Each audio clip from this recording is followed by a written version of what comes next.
Inspiration chassidique du jour 19 Cheshvan.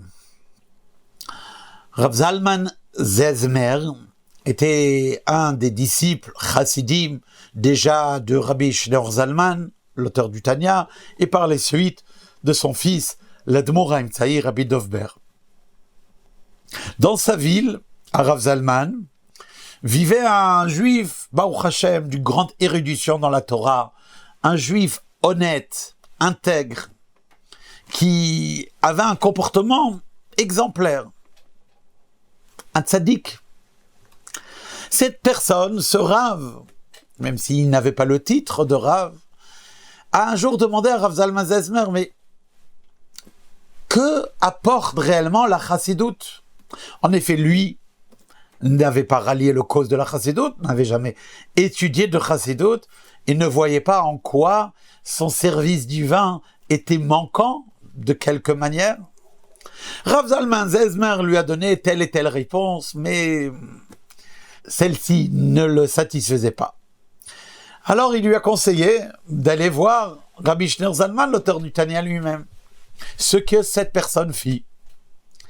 Lors de l'entretien privé qu'il eut avec Rabbi Shneur Zalman lui dit la chose suivante. Les animaux aussi peuvent bien se comporter. Évidemment, ça dépend des animaux, mais on peut retrouver des animaux qui ont des comportements très nobles, très raffinés, même d'une certaine intelligence.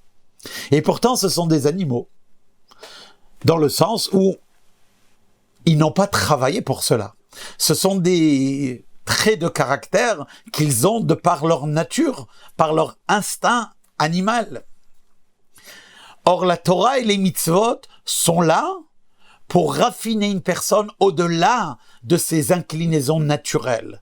Car si une personne se comporte bien, mais finalement elle a ça dans sa nature même, alors ce n'est pas la Torah et les mitzvot qui ont agi sur elle. Lorsque cette personne, ce Rav, a entendu cela, il a réalisé que c'était son cas à lui.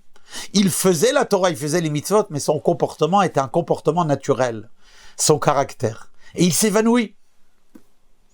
Quand il est revenu à ses sens, il a dit à Rabbi Shneur Zalman, et alors, en quoi aide la chassidoute? Alors Rabbi Shneur Zalman lui a dit, la chassidoute, c'est Shema. Shema, c'est l'acronyme de Se'u Marom Enechem. Levez vos yeux vers en haut. Toujours voir que tout dépasse notre entendement, que les choses sont bien au-delà de telles que nous avons notre conception sur terre, d'être des êtres humains avec la Torah et les mitzvot que nous devons accomplir d'une manière très très précise et limitée. C'est de voir les choses dans leur grandeur infinie, et ainsi la personne s'élève au-delà de sa nature première. Cette personne, ce Rav, est devenu un chassid fervent. Kol Tov.